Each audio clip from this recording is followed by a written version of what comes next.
Yes. All right, here we go then, everybody. Pack it up. It's time to go. It starts in 3, 2, 1. Coming up on TMS, hey Tesla guy, you want mint for pillow? FedEx lines are really too long. Just look for the red nose. This chocolate tastes weird. Zert, and give me your money. Tom's Tech Time. Recommentals and more on this episode of The Morning Stream. That's all I pictured, a bunch of what do they call mermaids? Walking around on those, what do you call them? Oh, feet. Now look what you did. My great-grandfather planted this tree.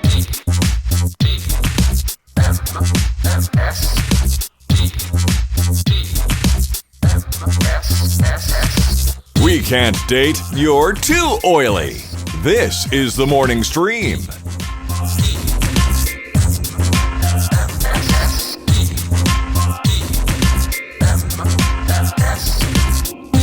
Hello, everybody. Welcome back to The Morning Stream. It is TMS for, what day is it? 26th of December, day after Christmas. Woo! Boxing Day. Woo! Return all your stuff day.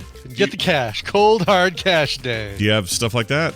No, actually, I don't have any returns. However, we haven't finished Christmas yet. Saturday, we've got the my parents' side of the family, or my mom's side of the family Christmas, and then Sunday. No, I take that back. Sunday is my mom's side of the family Christmas, and then Saturday is Tina's family Christmas. Oh, all post-Christmas. Interesting. Yes, because her family, her brother couldn't make it into town until tomorrow, so we're just going to do it all on Saturday. Gotcha. Well, that sounds like a good time. You can extend the jolly good time out a few more extra days. Nothing wrong with that. Yeah, that's one way of looking at it. Extending the jolly time out. Sure. Yeah. Or you still have dreaded stuff to do. Prolonging the inevitable. Well, anyway, we hope everybody had a fantastic Christmas holiday yesterday, and we did. We had a great time. Had all the kids around, and Tay and Dylan are here, and they were not in Arizona as we had feared. They were able to stay in Salt Lake for the holidays, so that was great. And good. With 3 dogs all week, that's good. 3-dog night every night. It was a 3-dog night. Mm-hmm. And the earth is black, the earth is white. By day and then by night. I couldn't have thought of a 3-dog night song. Only you could do that. You're like some kind of wizard genius. I can't do that. Well, it's funny because go ahead. 3-Dog Night made their big deal by like doing songs by other people. Like it was a lot of their stuff. Their big hits are covers. Like "Mama Told Me Not to Come" is a Shel Silverstein. "Mama Told Me Not to Come." Really? Shel Silverstein, the poet. Shel Silverstein, the poet. Yeah, he wrote music. I didn't know that. Was it him or was it? Oh no. Or am I thinking of? Randy Newman, I think, did "Mama Told Me Not to Come." Cover the Rolling Stone, which wasn't 3-Dog Night, was Shel Silverstein. Oh, I can hear Randy Newman now singing it in my head. For sure. Yeah.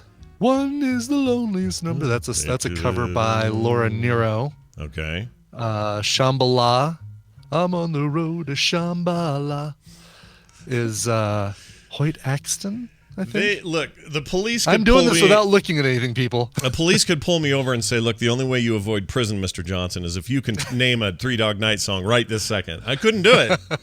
I just go, freaking get into my car and out of my life. And they'd say that's not even the right name. Yeah. That's almost a there we go. Yeah, that's almost a Billy Ocean song. Yeah. There we go. John Florida clears it up. It's sung by Randy Newman that was written for Eric Burdon's first solo album.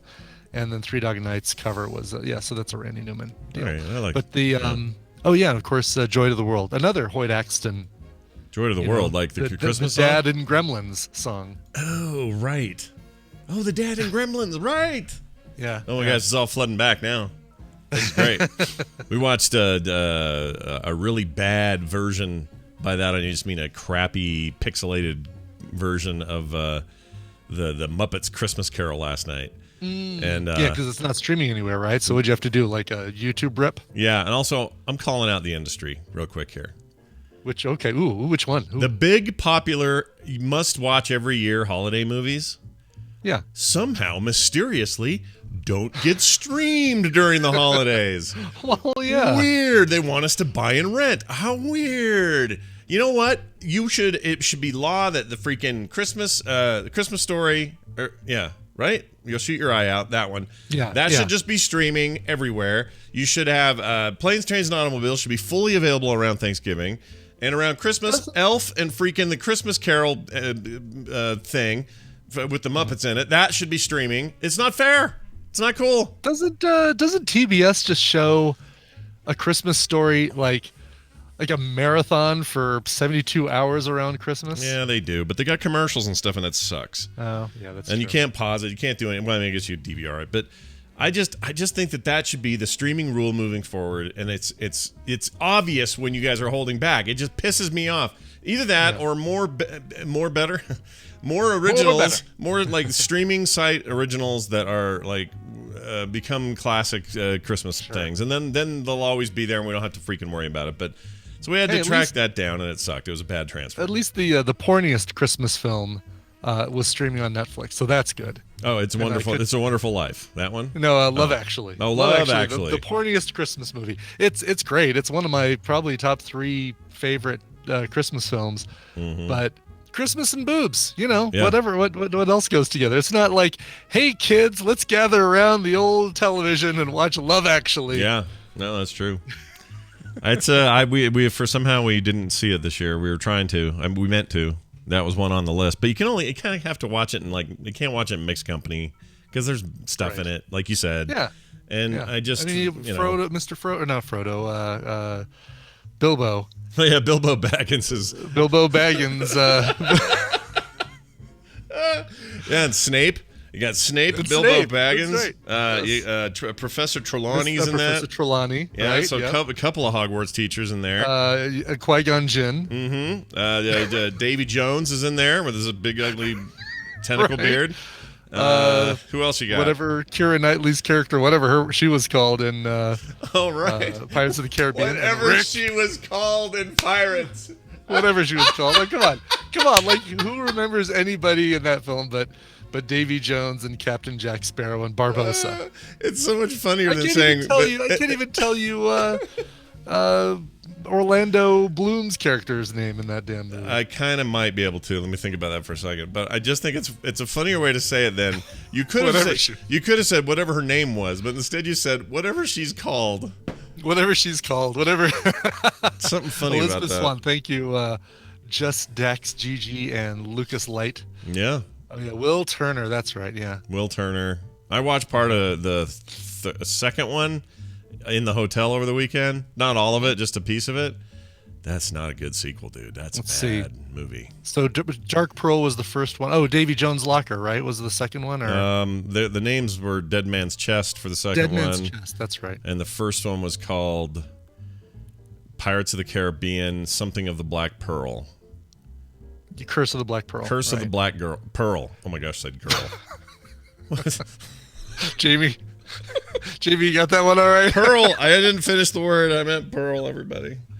But but Bill Nighy, I mean, he's just so great in everything, really. I mean, no, he elevated that material. I will absolutely go to my grave saying that.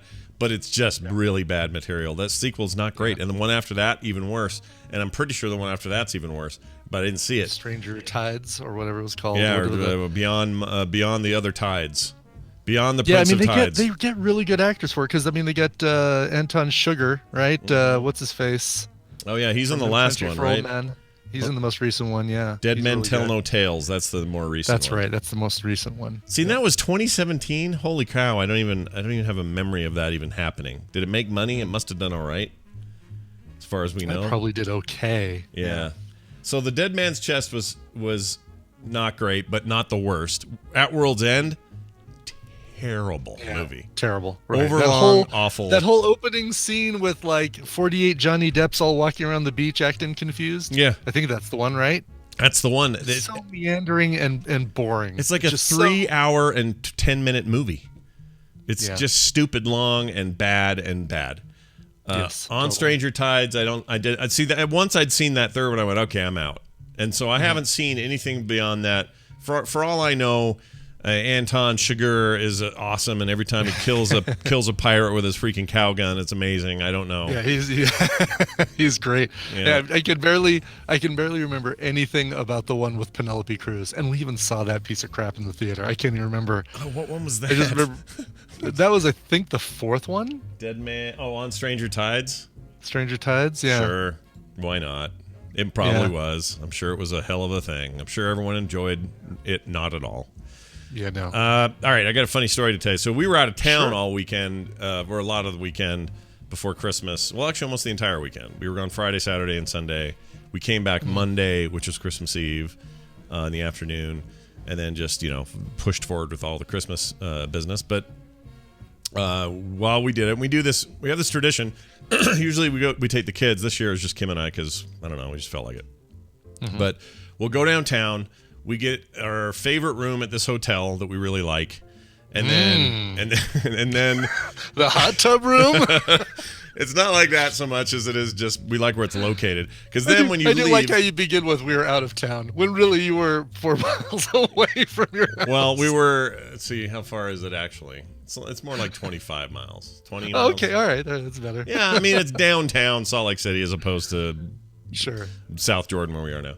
So anyway, we're down there, and it's not. Further than we went for Christmas, so right. It's not like really a trip, but it's a kind of staycation +1 kind of thing. Yeah. And so we do this every year, and the reason we do it is because downtown they have huge light shows for Christmas. The whole Temple Square area is just on fire with lights, so it's really cool to walk through that. They have the Macy's window stuff that they do here. It's not quite as elaborate as what they do in New York, but it's not bad. They have all the restaurants we love and the places we like to go and the stuff we like to do, and it's just a fun little getaway, and it feels like Christmas, and so it's a tradition. Oh my God! It just dawned on me. Yeah. The crazy neighbors went to Salt Lake, and were staying in a hotel downtown. Shut up.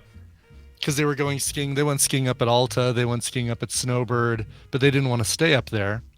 So where did they? Do you know what hotel they were in? They were staying a few blocks away from the Temple area. So were we. Where do you know what hotel it was? It would have been hilarious if you guys would have been in the same hotel. And so what a missed opportunity for me to hook up with one of you guys and make you spy on the other. Well, there was a moment where I was walking around outside and I could smell a bong. Maybe that was it. Maybe it was Crazy Neighbor. Yeah. They don't bring a bong. Come on, it's edibles travel so much better. Yeah, that's true. That's too funny. They were even there. That's hilarious. Golly, did not even think about it. It would have been perfect for. I would have loved to have seen them. For at least, yeah. Just pop in, say hey, what's up? Let's get a warm pretzel. Grab some hot cocoa with you guys or something. Yeah, well, I've totally done that. So, anyways, that's really funny. So, anyway, we're down there, and all is well. Everything's great. There's a big Jazz game. That's the Utah Jazz, our NBA team. You might be familiar with them, even though the word jazz has nothing to do with Utah, and really they should have changed it. That's what I go to Utah to listen to is jazz. Yeah, the jazz scene. Actually, we have a decent jazz scene, but it's not like we invented jazz, so it's dumb. Sure. It's because we got it from New Orleans. But anyway, so we go there, and we're near the arena where they're playing, and there's tons of people just swarming everywhere to watch this game. Apparently, we lost. I didn't really pay attention. But we weren't going to the game. We went to California Pizza Kitchen because we needed something quick. Because right after that, we were heading the other direction to see the lights, and we wanted to see them turn on. So we were trying to get that stuff early. So we go to California Pizza Kitchen, which I like a lot. I think it's a fine place to get a pizza thing. So and one of my favorite salads is there. That barbecue chicken salad, chopped salad. Oh, yeah, that one's good, isn't it? It is one of my favorite salads. It's probably the least healthy salad out there. It It only includes lettuce because of a contractual obligation. Yeah. But I feel like they have some law they have to adhere to. Where they have right. Yeah. Well, if we put like a little bit of lettuce in there, we can call it a salad. Totally. And I get that impression as well. But I ended up getting, I don't remember what I got, but it was great. But here's the thing. Here is the unlucky thing that happens to me. We sit down. We're in a city bustling with people, like wall to wall, constant traffic of human beings enjoying the holidays in good spirits, all bundled up and ready for whatever. We're expecting snow that night. Like all this, it's just buzzing with people. You have to wait forever to get seats anywhere. Even though we went a little early to dinner, it was still hard to get in there. We get in there. of all places, of all times, with that much density of human beings, what are the chances that Tesla neighbor who poops on my lawn will be sat directly across from me in full eye view of my entire dinner? Turns out 100% chance is what that was. That is crazy. I couldn't freaking believe it, dude. We sit down and they come wandering in. And it's him and his kid and his wife, who's seriously got the weird. She always has the weirdest look on her face, like something's gonna.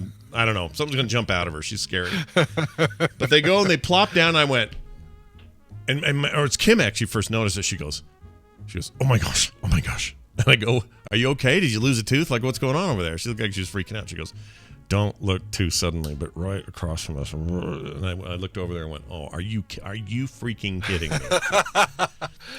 That kind of puts a whole damper on the whole thing, because you got to be self-conscious, and you're probably like, don't look over at, I looked over at him. Don't look over at, oh no, he looked at me. Yeah, no, totally. Like, that's exactly what I did. And I don't know. I assume they noticed us. But we quit. I didn't make eye contact for most of it. Their kid was always screaming, so they were busy trying to deal with him. But no words were exchanged. But what are the freaking chances? That place was wall-to-wall people with a line outside forever waiting for people to get in. The one place downtown at the exact same time, they're in there with us. Like, what is that about? Exact same section of the restaurant. Like, they could have set them, the 2/3 of the restaurant, you never would have seen them. Yeah. But just this like little section around you, and they just. It should have been just as likely that I run into Dave. You know, like right, yeah. Like, why didn't I get the lucky chance to meet up with Dave and not them? Because they would not go to California Pizza Kitchen. Yeah, they probably wouldn't, would they? They very rarely do any sort of chain restaurants, and Yeah, I mean, we most of what we ate out there, most of what we ate over the weekend, we would go to places that were very off the wall, off the beaten path, not chain. This was the one time because we had to get in and get out of there, but. There's this really amazing hole-in-the-wall downtown called Taco Taco. It's literally just taco twice is the name of the thing. Sure. I've never had better street tacos in my freaking life. They were so freaking good. Well, that's a place that they would probably go. But they were, they're skiing during the day and then dining there at night. Plus, they came back. When did we pick them up? I guess we picked them up Monday. Oh. So, yeah, you guys would have been there over the weekend together. You're the nicest neighbors. You picked them up from the airport? Man, you guys are nice. They picked us up from our trip when we went to Boston. Actually, I picked them up, and let me tell you, I guess it wasn't Christmas Eve. No, Monday was Christmas Eve. Picking somebody up from the airport on Christmas Eve, no small commitment. Like no, Saturday. I'm sorry, we picked them up Saturday. We dropped them off on Monday, so they were there Monday through Saturday. So they still would have overlapped you a couple days. But again, picking somebody up the weekend of Christmas, the weekend before Christmas, it is a madhouse at the freaking airport. Oh, I bet. Especially that airport. You guys are such a live carolers walking around there in the baggage claim area. Oh, it was good. Were they?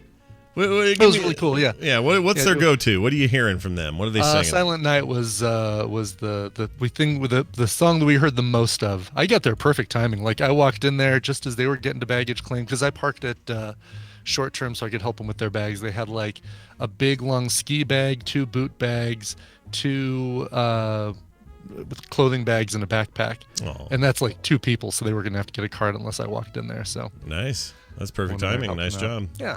Well, look at that. That's the Christmas spirit. That's what neighbors are supposed to do for each other. And if you see your neighbor and you're good people like we are, then we see our neighbor and we're like, hey, join us here at our table at California Pizza Kitchen. But when it's this. No, the only carolers I heard this whole year was at an old folks home, and all they kept singing was "Baby, it's old outside." That's all they would sing is "Baby, it's old." Singing "Baby, it's old outside." Baby, it's old outside. No, I'm kidding. Made that whole thing. Really can't up. Stay. Now, what was the song What's about? The song about I've again? got to go away. You don't have to scream and shout. You need to help me with my colostomy bag. Baby, what's in this drink? I think it's Metamucil.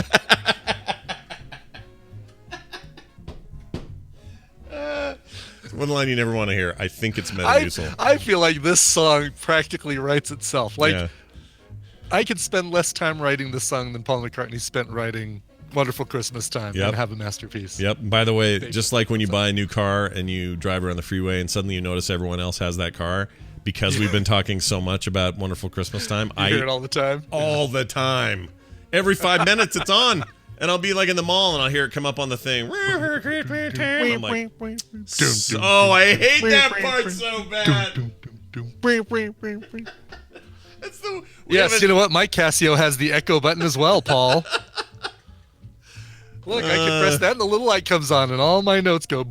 Look, he had a hot date with Linda planned. He couldn't just, he had stuff Exactly. to do. We understand. I love. Let me write this one song, and I'll be right down. We can go get a vegan lasagna. I don't know why he's a London gangster accent, but It's I more. like that. It's more like that's how he sounds now. I've been Yeah. hearing a lot of his interview on Howard Stern lately. It's a really good interview. But Yeah.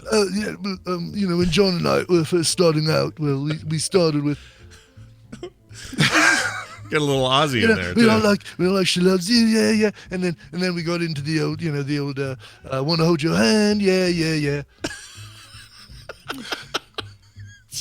it is kind of turning into Did he yell British Sharon? Bruce Willis too. Did right? he yell Sharon at one point and just Sharon? shamble down the hallway?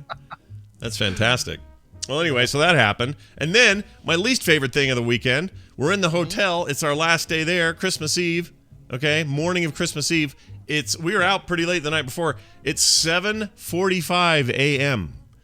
And I know this because I had to roll over and look at my clock when I heard this sound. But here's what I hear. I gotta make an example here. Foley work. Got some Foley work. Got some Foley work for you. Okay, so here's what it was like. Yes, right. When they knock, they're not knocking with knuckle. Nope. They knock with key or with something sharp in their hand. Entry card or whatever it is. Yeah. And the maid is trying to come do our room at 7:45 in the morning. Checkout's at noon. Lolita, get the hell out. Go. Jeez. Not really a Spanish name, is it? Maybe. No, more like a underage girl name. Umber name. Yeah. What was the guy's name? Yeah. But freaking get out of here. It's 7:45, and so they knock a bunch of times, and I think that means that when they're done, if nobody answers, we're done. Because they're thinking, oh, they're still in there. Nope. I hear the door go schlank and start opening. And I go, nope, not ready.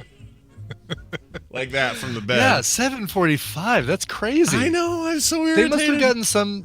I don't know. It seems crazy that they would do that unless they thought for some reason, unless the front desk said, "Oh yeah, they've already checked out at room such and such," and they got the room wrong. Because that's early, isn't it? Nuts. That's absolutely nuts. And I get maybe Christmas Eve they're trying to be efficient and get everyone out early, which I totally appreciate. And I don't think they should be having to work hard on that day anyway. So I'm all with that. But just maybe give us some warning or. What doors did they knock on that had people in it that were up and already? Oh yeah, just give us one more minute. I'm all packed and ready to get out. Nobody's ready at that time. Nobody, unless you have a flight or something. You're not done at 7:45. Gosh dang it! I was so annoyed with that, but it is what it is. All right, and then just a real quick note. I saw the other two big movies of the season. If you're asking me, although I guess we probably should count Aquaman in there, but I haven't seen it yet. Sure. Doing well. But we saw Kim and I while we were out of town. While we were downtown, we saw Bumblebee in the movie theater there, and we saw yesterday for Christmas Day we saw Mary Poppins. Now I just want to give an overview, and then I want to zoom in on Bumblebee because I have a question for you about Bumblebee. Yes. So first of all, Mary Poppins. We'll go in reverse order here. Is delightful and is in every way a sequel to that 1964 film. They don't try to modern it up. They don't try to turn it into something that feels winky, ha ha ha. We're all cynical and lame in 2018. It is a true,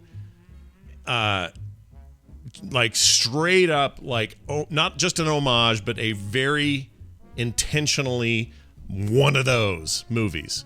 Cool. And it feels like it could have been made that year. It's just, I mean, obviously there's a lot of stuff in it where, the cinematography is a billion times better these days and things like that. But it is absolutely Mary Poppins. So if you think you're going in there and you're going to get some kind of subversive hidden message thing or any of that, you are not going to get that. If you go in there expecting old school Disney, you are going to get a ton of old school Disney. Oh, that's good. So it's not they'll trying to be cheeky with Okay, children, let's put our smartphones away and sing. None of that. None of that. Good. In fact, it's only set like 20 years after the original film. I was going to ask. Okay, so it is really short term, like after the first one. Okay, it's like good. industrial era, or what was that called? Pre-industrial England, or whatever it was, where they had smokestacks everywhere and all that. Oh, ooh! Do you find Tommy in the background hiding those guns? No, Is he but somewhere in there. But that feels era appropriate. But no Tommy hiding guns. Darn it! And no Dr. Grant running around looking for him, so it was fine. But it's a wonderful, delightful. Honestly, I came away from that going, oh, it's nice somebody made one of these. Like it's not. There's nothing about it that's. I don't know. There are moments of sadness, and but it's all within the story. They're not trying to yank you around. It just felt like a pure version of one of those old Disney movies where they were just simply trying to entertain. Very focused at children, but I think anybody can enjoy it. The acting is superb. What's her name is amazing. Emily Blunt. Emily Blunt. I continue to have an enormous crush on her. It only got worse. Only got her more watching this thing. She's so good. And all the other supporting actors are good. The kids are actually good actors. David Warner's in this thing, man. Oh, really? Oh, good. Do you remember in the old? This isn't a spoiler, but do you remember the old one? There was that guy on the roof that was always firing off cannons and trying to match the time with the clock. Right. He's that guy. Except he's ancient, old, in a wheelchair, just barely farting around. But he's still up there, and that was really good. But the whole thing's just great, just a happy, good time, right? How to blast. And that Lin-Manuel Miranda man, whatever his name is, close enough. He's in it. He's great in it. But also the whole thing just stinks of him in a good way. Like it's all very Hamilton-y, sort of got that great musical stuff going on. I loved it. I thought it was wonderful. So there's that. And then, previous to that, we saw Bumblebee, Kim and I. Yes. I don't know why it took them 11 years, but they finally made a good Transformers movie.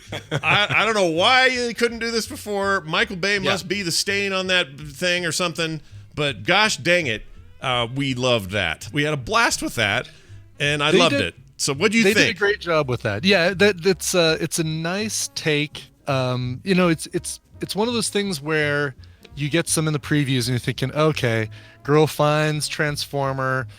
She helps the Transformer helps her in her life. There is a formula. It's the ET formula basically, and it's been done probably long before ET. But it's the fish out of water, discovered by a local, and then they help each other evolve and grow as characters. But they do it in such a different way with the way the whole integration with John Cena's character is, and I won't say anything more about John Cena, but the way that whole situation is done, I think is a nice different take on that trope. Yeah, the music feels almost too. I obviously love the soundtrack, all that '80s stuff, and the fact that the Smiths are being represented in a Transformers movie feels just fantastic. Big time Smiths representation.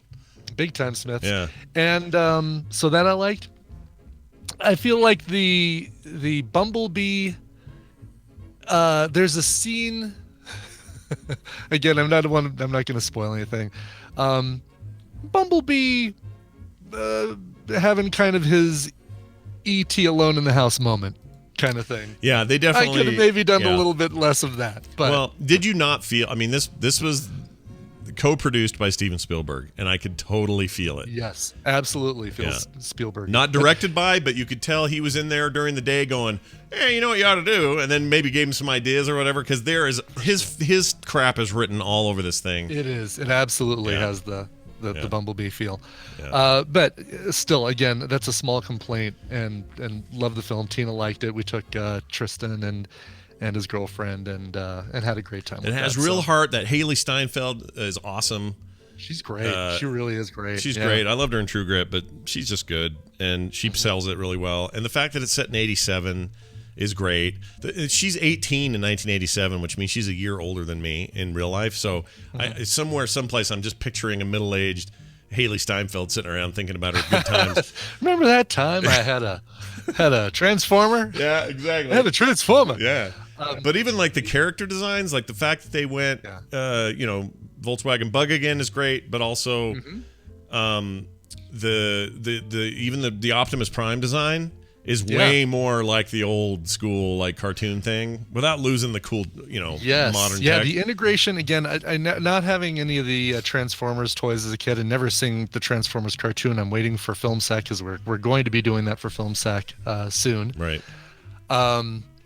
No, he's seeing characters like Cliff Jumper, and I'm assuming like Starscream or one of those bad Decepticons was Angela Bassett, by the way. Yeah.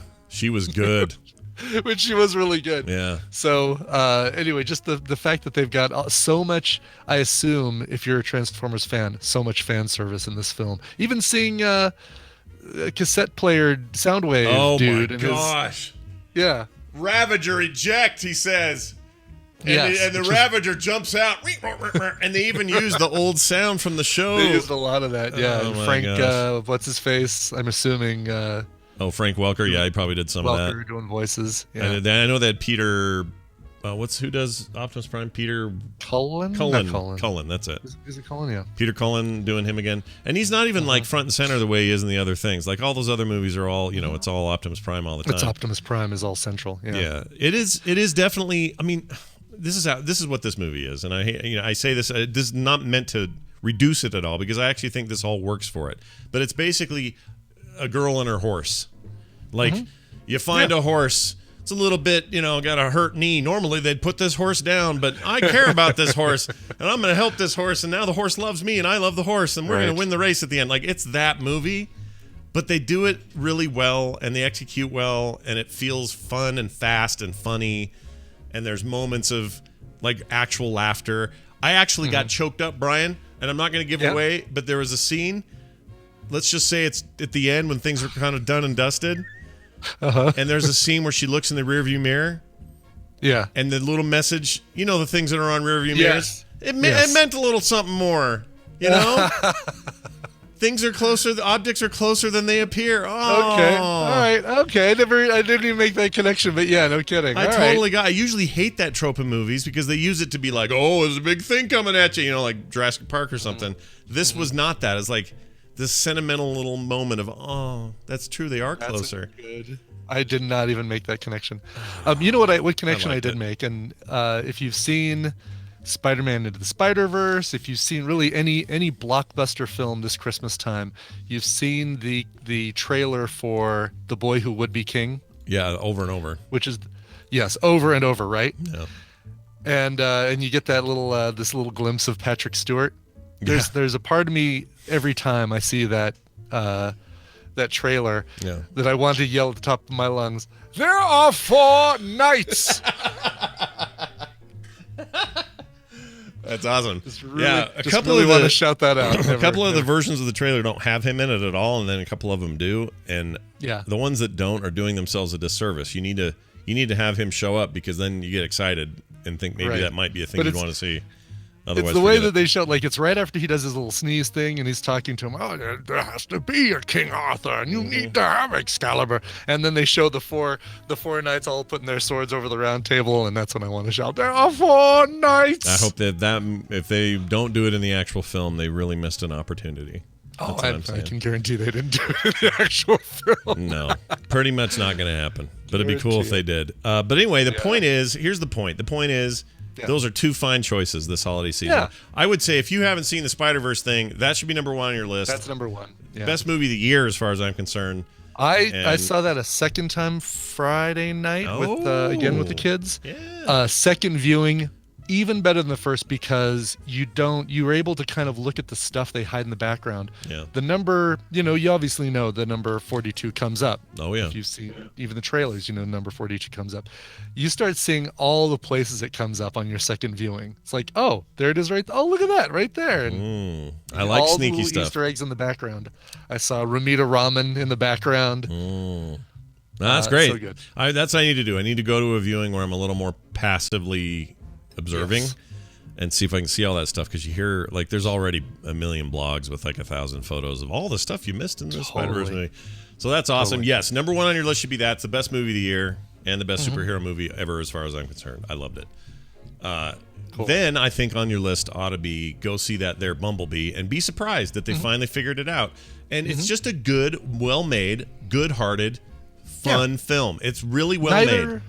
And neither Tina and I grew up with Transformers toys, so the fact that we enjoyed it when I know that there's so much fan service in there, and we're not fans, but not fans. I mean, you know, we're not fans in the way of saying I'm not really a fan of that. But so hold on, had you never seen any of the other Transformers movies? Never saw any of the other the other Transformers movies. We saw the first one, and we saw the one with Dark of the Moon, with a third one maybe. Mark Wahlberg in it. Yeah, I watched that when I was sick. Good idea. It was streaming. I'm like, I don't care if I fall asleep, have a NyQuil nap to this one. Yeah, that's a bummer. Well, I mean, the reason I asked that is I envy anyone out there whose first Transformers movie is this one. Yeah. And it was a fan. Like I was a fan growing up. I had the toys. I loved them. I obsessed about it. I thought it was amazing. Watched the cartoon. Yeah, I was super into it. By the way, the fact that the movie was set in 87 is, to me, not insignificant because the original animated movie, which is also still fantastic and holds up, also came out in 1987. So that's kind of rad. Nice homage to the Transformers movie in Bumblebee too. That's one I'm not going to spoil. Yeah, we can't spoil that. Yes. Just know that there's a reference. But anyway, it's just a fun, good time. And if this would have been your first Transformers movie experience, I envy those people because this is how it should have been. It's how it should have started. I hope they continue to make them like this. Like there's smart, fun movies to be made where the humans don't drive you crazy, and the robots are more than just special effects. And that's the trick here. And to those of you who stay all the way through the credits to wait for the stinger, there ain't one. There's one in the middle of the credits that's worth checking out. Yeah. But once you see that one, get out of there. And it's super soon too, right? Don't they just fade the name and then show pretty it? much. Yeah. So once you're done, get out of there. Same thing for Mary Poppins. There's no stinger at the end. Yeah, but there's a great stinger at the end of Spider-Man. So absolutely stay for that one. Yeah, I'm pretty sure if you're Marvel, there's always one. If it's a Marvel movie, you just lock yourself into your seat. You're not moving. Even if they don't do one, stay. Just in case. Just in case. Watch all those credits. See who the key grip is. It's not going to hurt you. So just a couple quick things before we pull in Dunaway. Yeah. Sunday night, we went over to Mark and Nicole's house and hung out with them. Had a little spaghetti meal. Spaghetti in honor of the movie Elf. We did not put crumbled up Pop-Tarts and M&Ms and marshmallows in our spaghetti like Will Ferrell does in that movie, but saw that movie in their nice little home theater set up there, and I had a beautiful new quilt to lay under and stay warm under. I'm so jealous of this Nicole thing. made for me. It's amazing. It's like all my old Coverville t-shirts, like almost every Coverville or Coverville Records t-shirt that I've released, all sewed into this awesome quilt with a Stitch and Coverville logo backing to it. It's really so nice. badass, you guys. She showed it to me while it was being made and made me promise not to say anything. And it was hard for me, to be honest, because I thought, man, Brian's going to lose his mind over this. I absolutely lost my mind over it. I can't imagine how much time it took her, and she just did a great job with it. So that's that's here in this movie theater now is my movie theater blanket. Jealous. And then since we didn't do a show last Friday PM, I just got to do a quick weigh-in check. Unbelievably, with all the stuff that I ate last week, I'm still down 2.2 pounds. So really, I lost almost all the 2.6 pounds that I had gained the previous week. So I'm back down to my lowest weight since starting with Weight Watchers again, which is down a total of 20.4 pounds. Damn! Since I started on October 10th. I think it shows. I can see it. Like when you were spinning on that thing and sent me that repeating video thing. Yes. You can tell you've lost weight. You really can. You look great. Cool. Yeah, my pants. I've got. It's time to dig out the box of pants that I haven't worn in a while because they were starting to get a little too snug. So I need to. Again, this is going to be another tough week because with Christmas and going to everybody's house, everybody's had cookies at their house. Everybody's had like snacks and stuff like that. So I'm worried about this Friday, but I was worried about last Friday and I came out okay. Did okay, yeah. I mean, if you look at it is a it is almost an up down alternating every week. I gain a little bit back, and then I freak out the next week, and I do a really good job of logging everything I eat and being really good about it. Then I lose some weight, and I feel like, all right, I've got this. Oh, I can have a little bit more popcorn. Sure, I'll have another chocolate chip cookie, and then you're back to And Justine Bateman not at the. No, Justine Bateman. She wasn't there this week or last weekend. I was really thinking I was going to take a selfie with her just to say, hey, can I take a selfie with you just to celebrate my 2.2 pound loss? I want to see it. I want to see what she looks like. I've got all this curiosity. You're going to look at her and say, I don't. You're crazy, Brian. You're smoking the crack. She doesn't look like Justine Bateman. Well, I've gotten obsessed with her from here. I already like Justine Bateman. I already thought she was great. Now I really want to meet this lady. Yeah, all right. Yeah, exactly. Well, hey. We're gonna Dunaway things up here. You might be familiar with his work. He's a thing that happens on the show. Brian Dunaway comes on. Oh, you're weird. You're full screen. Why? Okay, that's fine. I am. Yeah, I gotta fix a thing. Whenever I bring somebody else into the call, I jack something up. Let's see. Actually, is there a way to? No, because it shows all three of us. Well, that's fine. We'll do that. All right. Let's do this. I'm going to play a thing, and then we're going to give away some stuff and have hopefully, and we're going to do this. Okay, here we go. Here's this. Wait.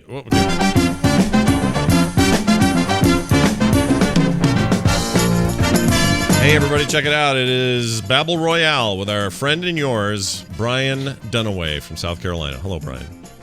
Oh, hi, Scott and Brian. Whoa. Ooh, you sound amazing. Man. Are you physically in my head right now? Yeah. Do I sound good? You sound real good. Did you get a new mic or something for good, Christmas? Good. No, I've been fiddling. Oh. Fiddling. Well, you did some good fiddling. sound like a studio blind, though, guy. if you keep that up, by the way. Like you're in I try. You sound like you're in a fancy studio. You make the rest of us sound like poop. I hope it doesn't sound that good. No, Dang, that's pressure. It's It does. It really does. Like whatever you don't like. I would encase your mixer in amber right now, so you cannot accidentally bump any dials from this point going forward. No kidding. That's Excellent. intense. All right, well, it's good to have you. My plan is coming together. Did you get all you wanted for Christmas and more? I did. I'm using my new microphone stand because the other one kept drooping. You ever get the droopy microphone stand? Yeah. It just never tightens enough. Is that a euphemism Never for tightens something enough. else? So yeah, but now Is that the only it's piece all of good. new equipment? Was it really just That's the it. microphone stand that's making it sound so much better? That was it. Usually it was me chasing the microphone down to the floor. Wait. Wow. Hold on. I'm Got talking. some serious bass going on. I like it. All right, we got a caller on the phone for today's Babble Royale. Good morning. Who's this? Kimmy. Hey, Kimmy. Walking Glitch in chat. Nice to see you, Walking Glitch. I hope you had a nice Christmas. Everything go okay for you?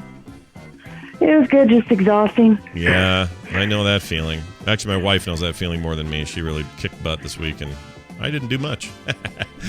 Anyway, it's good to have you here, and you are going to be part of today's competition, but only if Brian Ibbett explains what the hell that means. Brian, what's going on? Well, if that's all that's holding us back, then I'm going to do it, Scott. Okay. Kimmy, I'm going to give Scott and Brian Dunaway a topic. They're going to go back and forth with answers for that topic. If one of them gives a wrong answer or a repeated answer, or they take too long to come up with an answer, it's never really happened, has it? The win will go to the other player. Your job is to predict who is going to come out on top based on the topic today. You are playing for a game prize package, including Star Wars Dark Forces and Dungeons 3, courtesy of Wondering Lisa and William Hill. So big thanks to the two of them for those prizes. Yeah, no, that's awesome. Thank you for that. you guys. The topic today is another one that came from TMS Mashups, Jamie. We did this for actresses. We're going to do it now for actors. Top actors from 2017. So the top paid actors from 2017.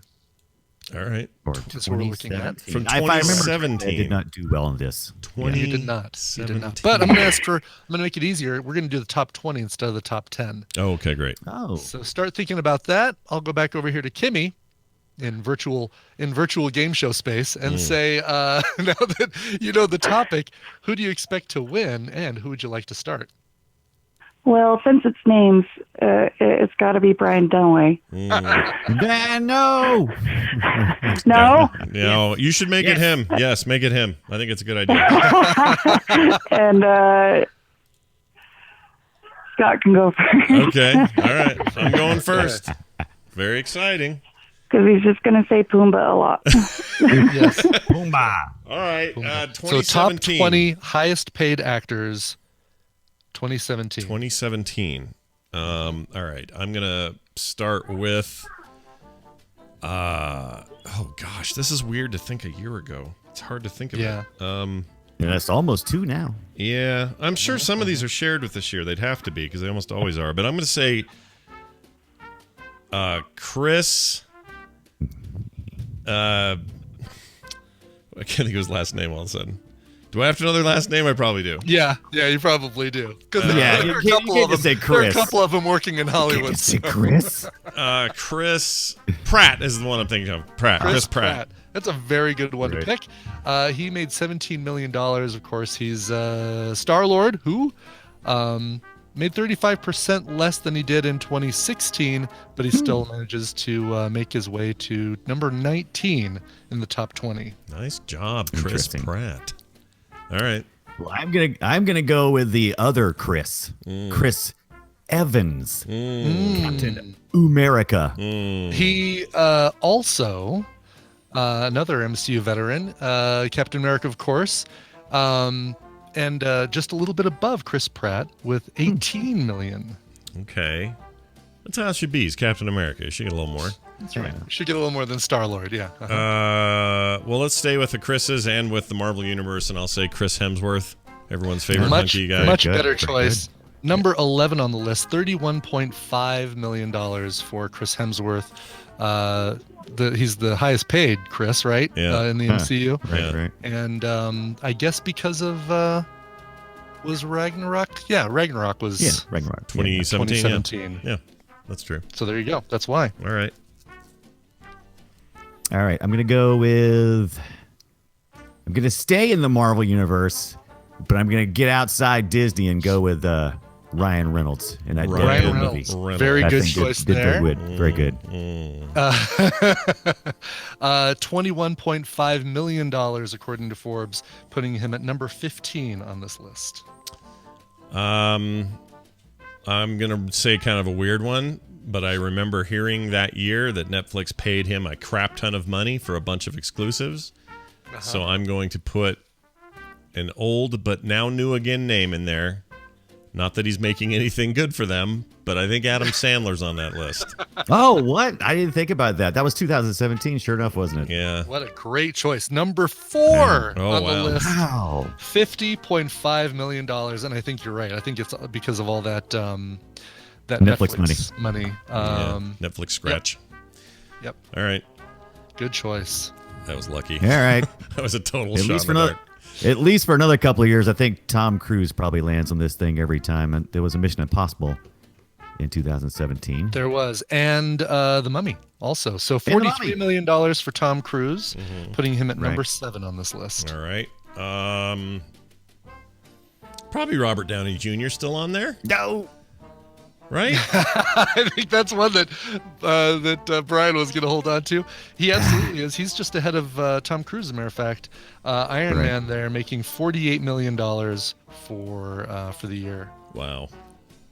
Man, they have good contracts with that Marvel stuff.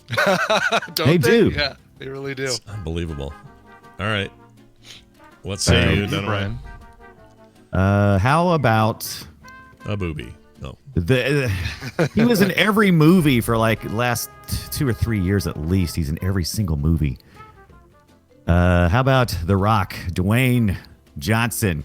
He is a very good choice as well. Number 2 on the list with $65 million. Oh, that's right, because they had the Fast and the Furious money. Was that 2017? Fast and the Fate of the Furious. Fate of the Furious. Yep. And what else? Baywatch. Oh, yeah, I saw that. It was all right. Yeah. All right. So he pulled in some money. No, it wasn't. Right. That was a horrible film. That was not a good movie. We didn't say which one. Baywatch. Baywatch is terrible. I thought it was terrible, but it was funny. Why would you say something like that for film set? That's what his goal was. His goal was to be silly and funny and poke fun of Baywatch. It was supposed to be worth It's supposed to be worth the $10 you pay to see it, and it wasn't. It was bad. Yeah. It was a bad movie. You pay $10? You're a fool. I watched it on Netflix or something. I'm gonna just throw him out there because I feel like he still makes money, but I can't think of what he did in 2017. So this is a bit of a winger. But Matt Damon. Matt Damon. He did do some stuff. Was he downsizing? In Downsizing, 2017? yep, exactly. And a lot of executive producing credits, putting him at $21 million and number 16 on the list. Okay. Okay. Phew. Yeah. All right, I'm gonna go with the other Fate and the Furious dude. I'm sure he made a lot of money too. Vin Diesel. He did. Yeah, he made just under what The Rock made, $54.4 million of Vin Which Diesel. really chaps his ass. It's every little bit of that. Like, Yeah. yeah. Plus, he also had Triple X, the return of Xander Cage, and Xander. of course, his Groot stuff. Oh yeah, Groot. You get money. Galaxy Volume 2. Got to get some of that Groot money. All right, Samuel L. Jackson is my next guess. He's also a very good guess. Number 13 on the list, $30.5 million. All of these guys, for the most part, not all of them, Every year. almost all of them are big. Look what Marvel hath wrought. It's insane to me. Multi-millionaires based on all on the backs of comic books, B-tier comic books that nobody cared about 15, 20 years ago. Well, and here's the deal with Samuel Jackson. He gets a lot of money from Capital One. What's in your wallet? He also had Kong Skull Island, Triple X Return of Xander Cage, and The Hitman's Bodyguard as well to kind of push him. I don't think he appeared in a Marvel movie in 2017. Well, he would have been in. But his popularity is on the backs of it. Yeah, I'm trying to think. Yeah, you're right. I don't think he Infinity would. War was the beginning of this year, obviously. And Yeah, good point. All right. Damn it. back to you, Brian.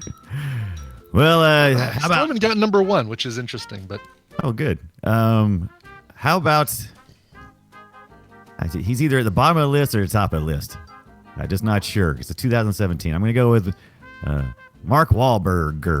Mark Wahlberg. Wahlberg. Wahlberger. He had Transformers: The Last Night. He had Daddy's Home 2. That was also good, Scott. I don't care what you say. Well, Nicole says that too. He made $68 million, putting him at the very tippy top of this list. Oh my gosh, Wahlberg Marky for Mark. 2017. Marky Mark. Gosh, bringing dang up it. the paycheck for 2017. Is he said giving any of that money to the Funky Bunch? Do they get any of it? I bet they get none of it. All right. They smell a little funky. I am running out of names. Yeah. Sure, yeah. Thinking of box office stars. Right. Oh. Who brings home the money? Fries it up in a pan. What? Right. Oh no! Bacon. That'd be the bacon that gets fried up in a pan. Oh, Bacon. That'd be a good guess. I'm running out. What did he do in 2017?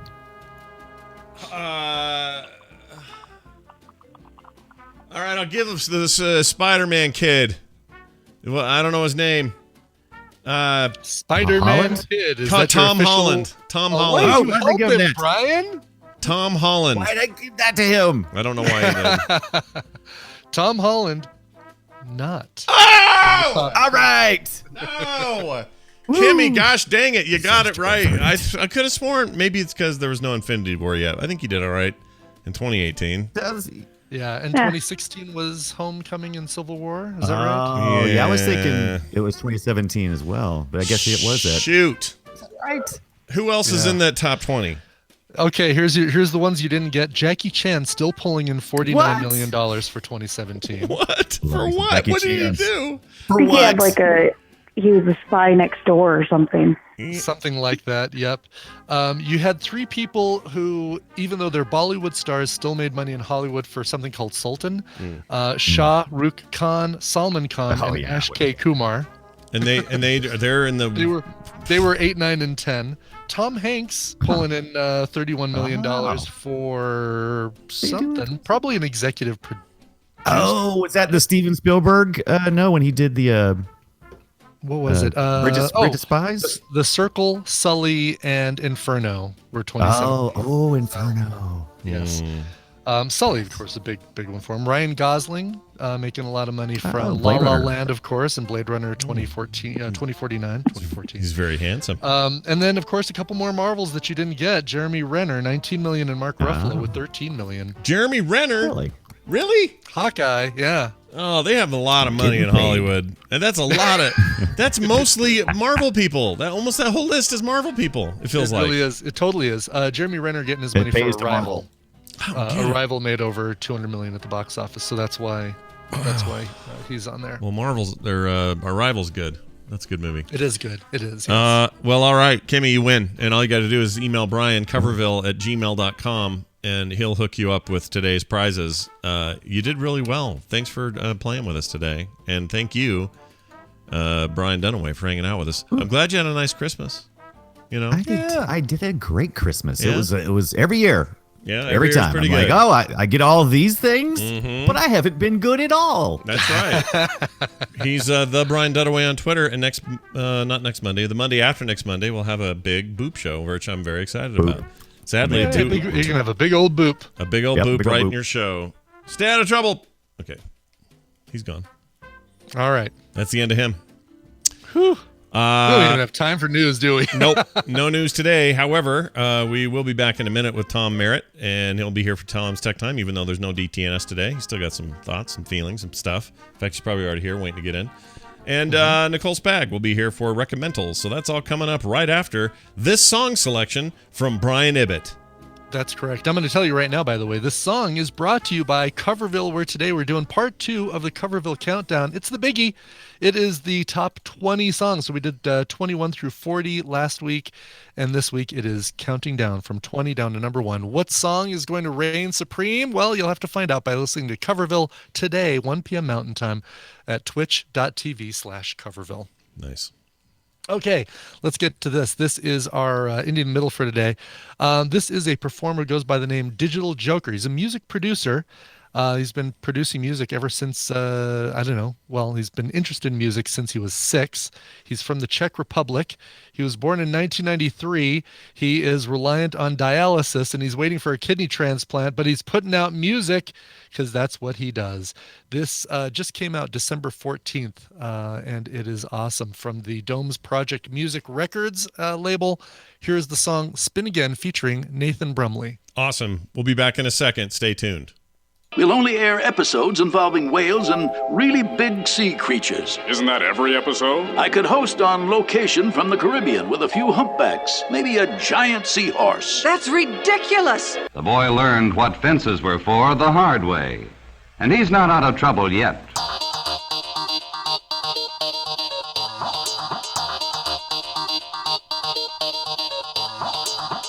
This is the morning stream.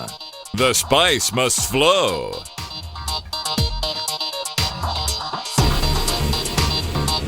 All right, we're back, everybody. Welcome back to the program. Yeah. Let us add to the show one Tom Merritt, who has graciously decided to hang out with us today. But just one Tom Merritt. Yeah, just one Tom. We're not taking just one Tom Merritt. Literally the Tom. Well, there are other Tom Merritts, but he's the only one we care about. And so he's going to be with us here right now in a second. But before he is, I got to play his little thing, which, boys, you feel like I haven't done the show in a while. Okay, there it is. It's your best John Wayne impersonation going on there. I'm going to push this button here on the soundboard, Pilgrim. All right, here it is. With the computer, as with any tool, the concept and direction must come from the man. The man who is interrupting his respite from his otherwise crazy schedule. Tom Merritt here to talk about tech in the morning. Yeah, it's recharge time, but I consider talking to you two recharging. Yeah. Aww. Well, look, when I texted you last night, I was like, in my head, I'm like, all right, I'm texting him only to check because I'm trying to schedule out tomorrow's show. And if he's not around, I'm like, yeah, there's no pressure on this thing anyway, no matter what happens. He could say, my toast got burnt this morning, can't be on. I'd say, all right, no, it's like all good. But he, he's so like, no, I totally want to come on. We're going to talk. We're going to do a thing. I said, okay, we'll get in here. So here's the big question, though, Tom. Yeah. Times like these, there's less news because you got, the downtime of the holidays. You don't. It's not like Tech Meme is exploding off the page with a million announcements from people, and they're also holding everything for CES like next week. So. What's it like being the great tech pundit during this this otherwise quiet time? Well, for me, it's like, hey, Rich Stroffolino, take it from here. Yeah. See you in January. Yeah. Yeah. So we have no daily tech news shows this week because of what you're talking about. We pre-tape special episodes. So Monday we put out a really fun retro episode. We did the show as if it was 1992. By the way, Rich Straffolino was the one who did all the research and put that together. It was fantastic. We had big controversial talk about whether CD-ROMs would take off. Lot of concern over whether the Amiga can keep Commodore going, that kind of stuff. And then the rest of the week, we've got our listener co-host show coming out today, where we bring 3 people from the audience on. We've got a predictions show and a predictions results show where we look at our predictions from last year. But like you said, I mean, Rich Straffolino's covering the Daily Tech headline show as well. But those are shorter shows right now. Amazon announces record-breaking holiday season. Some crypto startup confirms layoffs. There's some international insert name here. Could be right, exactly. Like the crypto company Bitmain confirming layoffs is the number 2 story on TechMeme right now. I just thought I'd look since you mentioned TechMeme. That story would be on TechMeme, but it would be down towards the bottom. Yeah. On a normal day. So it slows down. It doesn't stop. So that's why we have Rich keep doing them, because there's always something here and there. Yesterday, Alphabet announced that they're spinning out a Project Malta as one of its companies. It was part of X. X used to be Google X, and X is now a research and development company under Alphabet. Malta is a company that develops electrothermal storage systems, which is a big thing for renewable energies, where you have variable inputs like solar, for instance, right? Mm-hmm. Being able to store that energy for when it's needed is huge. And Malta does a molten salt type of storage. So you heat up the salt, and then you use the energy. Molten salt apparently can store energy for a long time. You can release the energy from the heat using the molten salt. So did they use more molten salt? Well, the company's name is Malta, Brian. So I think there's a pun to be had there. Yeah. Wow. I mean, Alphabet continues to be what I believe to be the future company that all science fiction books will work themselves around. They're so diversified now and doing so many different things that we are headed toward the William Gibson dark future of corporations run the world, and I'm pretty sure Alphabet will be the chief among them, because that's a weird side thing to be doing. Honestly, it will, I think, end up being one of the smartest things that Larry and Sergey ever did was to make Google a separate company under another company, so they could pull out all their R&D fund stuff separately. It's been derided by a lot of people because and Google's the only one that makes money, but they knew that. Yeah. And this Alphabet play is their way of saying, these are long bets. We need some space for them to pay off. Not all of them will pay off, but some of them will. And X in particularly is almost like a superset of that, because X really is never supposed to make money itself. X is a company that generates more companies to go under the Alphabet umbrella. One of these days, one of them, maybe Waymo, maybe Project Malta, or rather Malta now, as it is called, becomes that other company that starts rising. That'll be the fun point when we finally look at one of these other bets from Alphabet and go, hey, wait a minute, this one's starting to make all the money. Yeah. So that when Google does start to decline for whatever reason, they've got something else. Is YouTube what is their position? Are they a subsidiary of Alphabet YouTube as well? is part of Google. Okay, they're not a separate company. Okay, they're just a division of Google. Okay, I wasn't sure about that, because I wondered if now YouTube. It's confusing because YouTube has a CEO, which big companies do that sometimes, where they put CEOs in charge of their divisions. So you'll hear YouTube talked about separately from Google, but they are wholly owned by Google. Under the Alphabet. So all of the YouTube revenue goes into the Google revenue reports. Well, nice. So, of course, Christmas a time where people on a consumer level often will upgrade their tech. Somebody will get a new phone or a new tablet or whatever.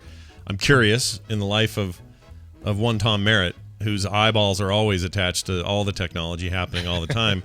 Anything like that happen for you, or was it all like tea cozies and socks? Like, what do you? Yeah, tea cozies. So many tea cozies. You know me. All the tea cozies. For some reason I thought you would ask me this, and I was thinking about my answer, because the problem is I do this every day all year long.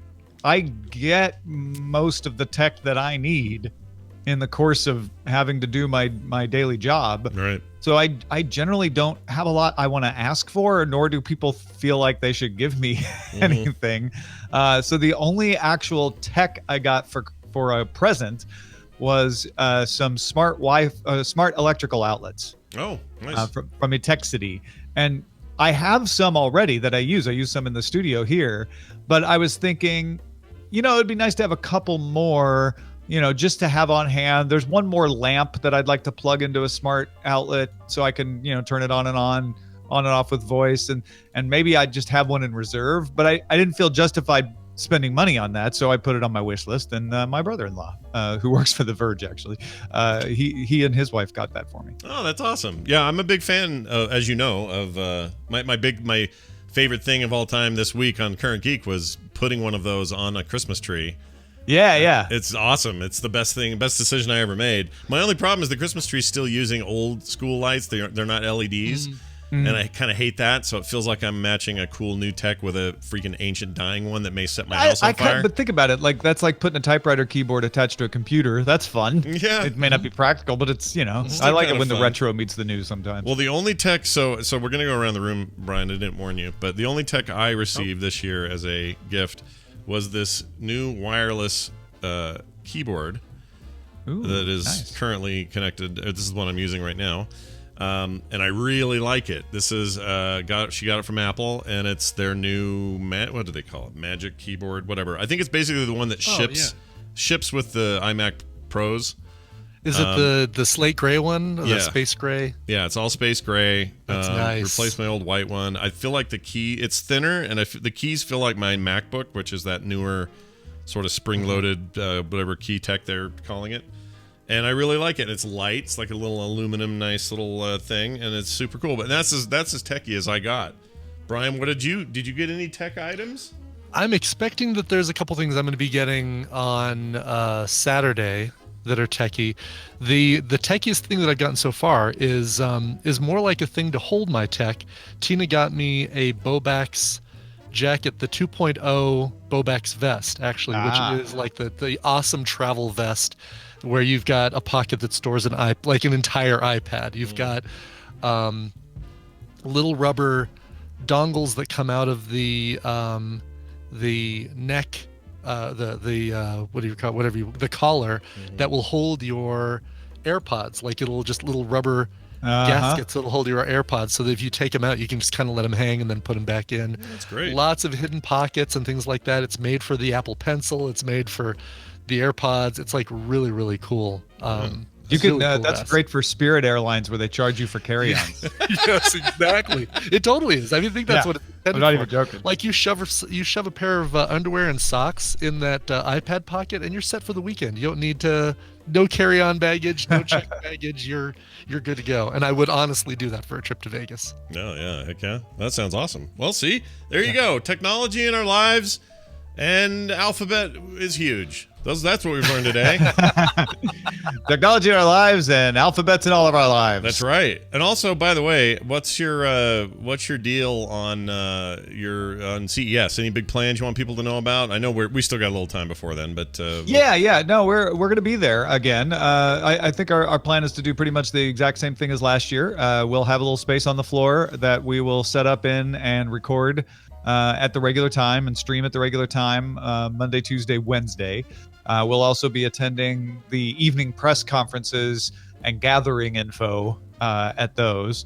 But it seemed to work out last year because we took advantage of being able to have some folks show up that were at the show, and it's awfully hard to get them to show up sometimes if you're not there because they have to find a corner. Whereas if we can say, hey, we're in the central hall at this location, it's a lot easier for people to find us and be on the show. So no guest announcements quite yet. Roger's still putting that together, but it should be fun. That's awesome. Well, I always look forward to everything you guys do there. I kind of wish I was going this year, but then I remember how CES can get, and then I go, no, I'm glad I'm not there. Yeah, hot tech farts. Yeah. Also, it always seems that it's the time of year where you always hear about some hideous, like swine butt flu comes out in Vegas. It's always the time. It's like, oh, well, watch out who you shake hands with on the CES floor. For years, I didn't feel bad about not going because you can cover it just fine from the outside. Yeah. But it was always harder to get guests that were there on, which I find important. And it's just a great opportunity to see people in person that you'll want to have on later in the year and just kind of chat with them. I mean, it sounds silly. And for years I was like, I could still email them, right? But there's something about, running into, I don't know, Molly Wood and being like, hey, we need to get you back on the show. And then both people get more serious about it somehow. Yeah. I'm just telling you, Patrick Norton's going to give you butt flu. That's what I'm saying. That's all I'm saying. We're actually sharing a space with Patrick and Shannon from Tech Thing, and we did it last year, and there was no butt flu. All right, so no butt flu for you. Hoping our luck holds out, Scott. I hope so. I mean, I think that both Patrick and Shannon are extremely clean people, and I'm not worried about them. Shannon certainly is. No, she definitely is. Patrick Norton, well, he's a different animal. We'll talk Patrick's about him. one of my best friends. He's the nicest. He's the nicest guy ever. All right, well, this is all great. I appreciate you taking time out of your holiday to hang out with us, dude. Happy Boxing Day. Yeah, happy Boxing Day. Go take all your returns back. Hey, what? Anything else you want people to know about? A little post-Christmas pimping or anything? Oh, yeah, sure. Two things, if I may, since it's the holidays. Sure. Let me be greedy, like people are at the holidays. It's a Thing is back. I mentioned Molly Wood just now. Molly and I are podcasting, so we have 2 episodes. If you haven't subscribed, you're already behind. 2 new episodes of It's a Thing at it'sathing.me. Go check it out. And also, I have a writing Patreon that I want to get. One of my New Year's resolutions is to get more serious about that. So if you're interested in hearing about my writing, knowing about my books before they come out, maybe getting some samples of stuff that I'm working on, check out patreon.com/acedetect, ACEDTECT. And if you throw a buck in there, you'll get updates from me at least once a month, if not more. Nice. That sounds great. I like this plan. Tom Merritt, everybody. Ace Detect Thanks, on y'all. Twitter. We'll talk to you later, man. Stay out of trouble. All right. Very good. Well, Brian, we're back, and for some reason your screen's huge. Let's figure out. There, I fixed it. You're fixed now. Okay, good. Although if somebody wants to send me a clip of that, I would happily gift that up, like today. Because that was a great face Brian just made. So you know what to do, especially Wicked Kidney, you in there. She always gets me on clips. Give me a clip of that one. All right. What now? Oh, Nicole. Let's get Nicole. Nicole, we have to recommental. Man, Recommentalate. I'm in a great mood despite no sleep. I might Yeah. have to nap later. One of the things I forgot. Oh, hi, kitty. What's the kitty doing? Oh, hi, Carter kitty. brought the kitty out. What are you doing with the cat? Just chilling? Here, you guys want to see her? This isn't Yes. it's not a her, it's a he, but this is Deckard Cain. Deckard Cain the kitty. And he'll probably swipe me or bite this microphone or do something rude, because that's what he is he's rude. You're a rude kitty. Like, she's being okay Cat today. looks- yeah. It's a Christmas miracle. Semi-content. Yeah, well, oh, he's getting me, though. Here, you take him. Ooh, he's getting fat. He's really fat right now, isn't he? Yeah, he's big. He's that's what's this, that kind? Maine Coon? Maine Coon, yeah, and he's Maine just Coon? a freaking monster. Anyway, and he's also kind of a bastard, but we love him. All right, hey, check it out, everybody. It's this thing.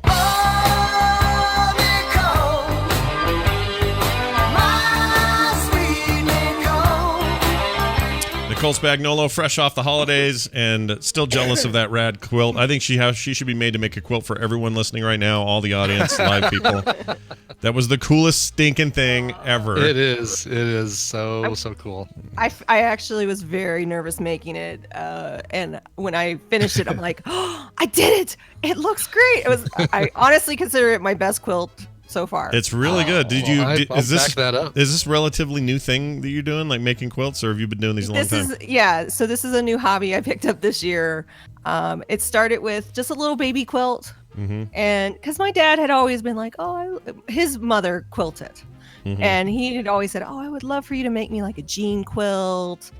Over the years, I never got into it. And so when I had the kids quilts made, so I had Mateo's from like when he was from baby to 3, I had all these cute little onesies that people had sent me, and so I wanted to kind of capture them because I just didn't want these clothes to sit in a bag. So I found a lady that actually made these baby quilts from onesies and shirts. And I just thought it was so cool. And she actually came out with a tutorial to teach you how to do it because she's in such demand. Well, it always and impresses she charges me. like $1,000 for a blanket. Yeah, I was gonna say normally it's extremely expensive. I have friends locally here that make them and sell them for even their low end ones like $300, and the high end stuff's like you said, like $1,000. And they have a whole room and they spread it all out. Well, because you just did one. Yeah. I don't know how you guys do it. It's just It's so, and I love it. And it's the memory quilts that I like. So there's as I get into the quilting, I'm like, yeah, I'm not really into the long arm, and that's where the stitching is like all fancy and swirly. I'm like, yeah, I just want the clothing and the t-shirts and that to be the focal point of the quilt. And I do a thing called stitch in the ditch, which is you just kind of stitch along the seam. So it's easy to do and it's fun. Stitch in the ditch. I like it. I like it. There's something a little weird about that phrase, but I like it. I know, Stitch in the ditch. Yeah. It sounds like it should be euphemism for something a lot worse. Yeah, it kind of does. But we'll take it. Yeah, and I'm glad I finally picked it up. It's a fun. I other than electronic hobbies like video games, I didn't really have anything like tangible. So like Mark has woodworking. So stay tuned for the new Twitch series, The Quilt Whisperer, starring Nicole Spagnolo in 2019. I'd watch the hell out of that. Are you kidding? Yeah. Nothing wrong with I that. think a lot of our audience would. Sure. Oh. Well, fantastic. There you go. Well, welcome to the show. It's Recommentals, everybody. We're going to do some streaming stuff that we recommend. And it's funny, as much as we were super busy through the holidays, I managed to watch a thing. And apparently we all did. So we've already talked about the movies that Brian and I saw in the movie theater. So we won't recommend those. We'll talk about stuff that's streaming. Exactly. Duh. That's how these rules work. So, Brian, do you have any setup for your clip before I play it? Yes, this is an older film, 1987. This is something I watched before we watched the Christmas movies for last week. So I had this one kind of sitting ready to go for this week because we haven't been able to watch much over the holiday. And I might have mentioned this when I talked about a documentary a couple weeks ago. So that's all I'll say about that. Okay. Well, then here it is. Let's play your clip. It's right here. Here we go. When my money comes in, I'll give you the 40. Go back to the base. No, I couldn't take that. The hell? What are you going to do? Miss your formation? I'll lend you the 40. When you get back to the base, send it back. No, you get on that bus. Thank you. Nothing to it. You do the same for me. If my money comes in first, you No, take... we'll be all right. No, if my money comes in No, first... I couldn't do that. Fran, can I see some ID, please? Thank you. Now that man is going to give his money to a total stranger. Now, you've got to take some money from me. I want you to take it. What do you need? No, we'll get by. No, wait. You tell me. What do you need? I've got it right here. Save your money, Joe. Semper Fi. It sounds like... that sounded like William H. Macy. Yeah, William H. Macy. And, exactly who it is. The other one sounds probably another recognizable voice. Yeah. Was that Montaigne, that guy. Montaigne. Yeah. Joe Mantegna. It sounded like really bad acting Montaigne. We want the money. Well, it kind of is because he's playing a con man who's doing a con. And so, when you're acting, you've got to do the con in the movie. You've got to kind of make it obvious to the audience that you're acting. That's exactly what it is. It is a con man movie. It's called House of Games. This is a David Mamet film. Kind of steered off of my Ricky Jay documentary that I watched a few weeks ago and wanted to watch this. This is one I've always wanted to see because I hear, without getting spoilery, because I think it is really worth watching. There's is this 87? 87. Wow. This is one of William H. Macy's first films. Really young William H. Macy playing a sergeant that Mantegna meets at this Western Union telegram office and tries. He actually uses him to demonstrate a con to the main character, a woman played by Lindsay Krause, who is she was married to David Mamet for a while. If you've seen the TV show Girls, she's the mother of Zosha Mamet, who is one of the titular characters. I didn't know that. It's streaming on Amazon Prime. Oh, okay. And it is a super twisty, turny, Really, really well done thriller, and it's so good. Yeah, Lon Make says, "Yeah, I haven't seen House of Games in forever. It is awesome. It really is." I mean, does it visually like it look like a movie that you could still look at and not go, "Oh, this is so 80s." This thing. Yes. No. I mean, it feels like the '80s, but really, I mean, actually, it doesn't feel painfully '80s. Like it feels like a moment in time. You know how painfully '80s. Yeah, like painfully '80s would be something like Neon. right, or Better Off Dead or something like that. Still a great film, but it's like, okay, yeah, we don't listen to boom boxes like that anymore, or things like that. This one feels like it's just this little chunk of time, and this one you could see as a play now. You could see it as you could just visualize it being a play. It's very, very what am I thinking here? Like there's a lot of it's a talky movie. It's a David Mamet film, so it's very talky as opposed to being a super actiony film. J.T. Walsh is in it, late great J.T. Walsh. He's always awesome. Ricky Jay, I mentioned. Anyway, there is a great moment in this film reminiscent of the Michael Douglas film, The Game. Yeah. I love that again, movie. where I don't want to say anything to spoil it, but it's like it'll make you think of a really, really great scene from The Game. Oh, I love The Game. Game's good. But it's a very cool movie about con men and a heist that they pull off. I like con men and I like heist Thank movies. you, Garrett. Dialogue is exactly the word I was looking for. Oh gosh, I dialogue. just could not pull that word out. Yeah. Yeah, that's a rough one. That's irony. Yeah. Call bitterest pill and let her know. Exactly. Or chunkiest pill. What is it? But chewiest pill. What is it? Chewiest orange pill. Orange pill. Is what that? Yes. Yep. Take Nailed it. the red pill is the name of the. Nice. All right. So it's House of what? House of Games. House of Games streaming on Amazon Prime. Totally worth seeing. All I can think is House of Cards and Game of Thrones. I can't say I was a massive fan of Lindsay Krause, who's the main actress in this. She's a little wooden. But the rest of the cast is so great. It kind of supports her character being that way. Oh, nice. Well, I'm gonna get it. We're gonna watch it. Where is it streaming? Where'd you say? Amazon Prime. Still on Amazon Prime. Still there from the first time you said it. There you go. That's right. Exactly. Here's my clip. Let's see if you guys can figure it out. And I don't know if you will or not. It's a documentary. Well, of course you will. It's easy. Here you go. Jay was a one-man band, and he was the greatest that ever did it. Jay was the one that made the beats. He was the one that kept the party going. He was a larger-than-life figure, Jam Master Jay, you know, from the world-famous Run DMC. You know, that's why it was very haunting, what happened. We are live in Jamaica, Queens tonight. 37-year-old Jam Master Jay was gunned down. 1 or 2 men were buzzed into Jam Master Jay's studio. Jam Master Jay shot and killed. Whoever was in the studio at the time, they are the only 5 that know who killed my brother. All right. It's a little dark, you know. It's a documentary. And it's Christmas time. Yeah, it's Let's Christmas. Watch a murder mystery. Let's watch a murder mystery. As long as it's got Christmas and Hollis, then this qualifies as a Christmas film. It right? does. It does have a brief moment where they play Christmas in Hollis. You're absolutely right. It's a documentary. It's called "Who Killed Jam Master Jay." It is a Netflix original documentary. I don't know when it arrived, but feels recent. That it was just up on the thing.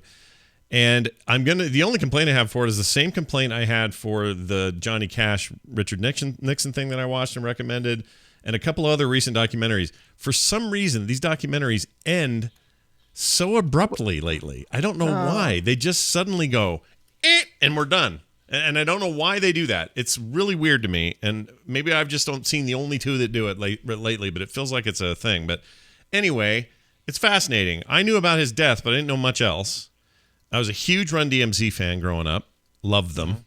Had all their early records and played, what's the hell one? What's that? My brain. The album.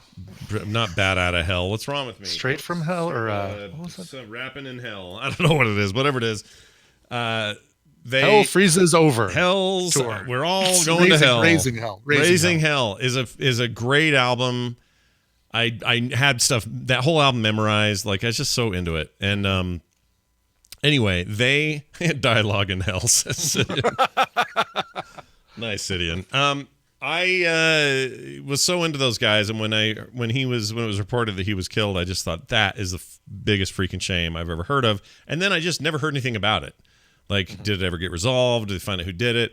And it turns out, no, they don't know who did it, and they still don't. This documentary posits a bunch of possibilities, but they still Tupac and Biggie, right? Same thing. In fact, they bring those guys up constantly in this. There's a lot of talk about why the rap world has these mysteries to it, and it's not just because they're really good at hiding who the murderers are. The murderers are really smart or something. It's because there's kind of a weird racial component to this where there's some real police fumbling going on that is real funky, and they expose some of that. They talk to a lot of his friends, other people who are in the industry to try to kind of get to the bottom of this. They talk to his mom a lot and his sister and some other stuff. Also didn't know what a cool dude he was. That guy was super nice. He came from kind of nothing, and when he got big, he went back to Hollis, Queens, and he took these people up with him. Like there were guys who were dealing drugs on the street, and he would hire them to be security and hire them to be stagehands for their tours and give them real jobs and like a step up. And then a lot of these guys went on to be way better human beings than they were stuck in, like cool stuff like that. And then he gets shot. And there's all these questions surrounding it, and it's super weird. But I really enjoyed it. It's dark, It's about a murder, but I like true crime documentaries. That's not a mystery. But you get to learn about him. Yeah. More. Yes. I got to learn about him. I felt like I had a better view on like 80s rap in general, like what that whole scene was. Some of the different, voices that existed then, how those guys kind of came up from nothing and became really the first rap supergroup. They're like, that's historic, what the levels that they reached. Because before then there was nothing like this. In the 80s anyway. There was no Tupac or Biggie Smalls or any of these guys yet. Like they blazed a trail that would later be followed by so many, but Run DMC, they were the bomb. So anyway, you find out why they had the whole untied Adidas shoes thing and why that look became a thing, and it's way really? It's There's a story behind that? There's a story behind it, and it's way kind of funny. Like why it even happened is like sort of dumb but great that it stuck and became kind of a trend. And anyway, it's interesting and worth seeing if you like true crime documentary. I think it's pretty good. Again, it ends abruptly, and I don't know why, but it's fine. Maybe my perception of how something should end is off right now or something. I'm happy to admit it if that's the case. But anyway, check it out. It's called Who Killed Jam Master Jay, and it is on Netflix in perpetuity. Nicole? Let's go to something that will be much happier than that, I'm sure. Yeah, mine's a little happier. I have a fun little story behind it too. So I'm going to send it in Discord chat for you, Scott. Is that okay? I'll look away. I'll look away. Look away. Look away, Brian. Look away. Look away. Wait, what's that from? What is that? Look away. Look away, Marion. Don't look, Marion. No, not that. Maybe? It's a look away. That was Oh, you know what I'm thinking of? Run away, little girl. Run away. Run away, little girl. I'm thinking of rating. Star. Yeah, that's what it is. All right, I'm going to play it. You ready?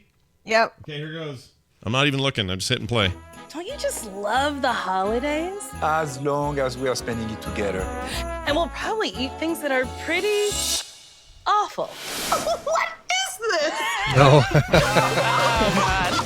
Today, 3 amateur bakers will attempt to recreate some professional holiday desserts and compete for a chance to win $10,000. Okay, is this that Netflix I screwed it up thing or nailed it exactly. or whatever? This is the Netflix original food competition show. Nailed it. And it's the holiday Christmas edition. Yes, this is the holiday edition, and it's not just food. They also do like in one episode they have to make an ugly sweater, 3D Christmas tree. So there is a lot of like fondant and baking, but there's also some crafty stuff too, with like martinis and things.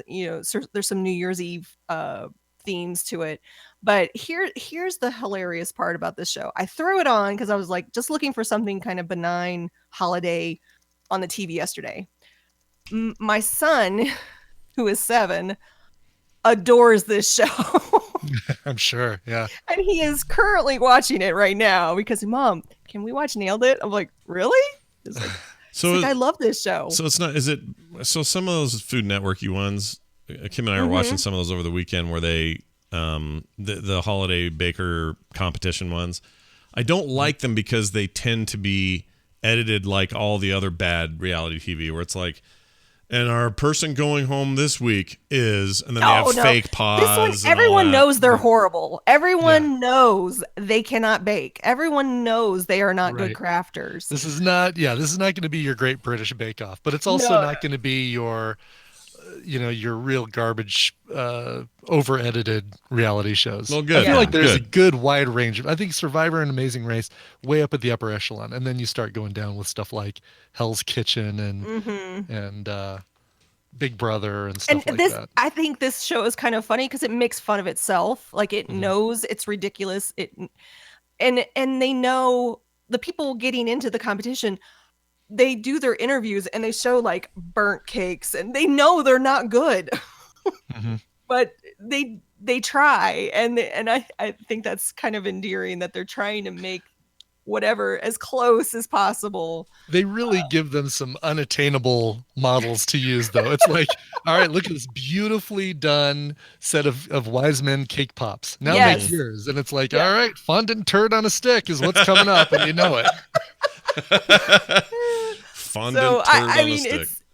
It's silly. It's funny. I can see why Mateo loves it. And here's what's even cool. I gave him for Christmas an Easy Bake Oven. Oh. So he yesterday's like, I want to bake something. So he made like little mini pizzas and if you've been following me, you know my son has some sensory issues with food textures and smells. So I love the idea that he's interested in food and kind of exploring that world. This is a great way to do that. That's an awesome idea. Yeah. To kind of not just to deal with it, but just to. I mean, I wish I was doing this when I was his age because I would have known how to cook better.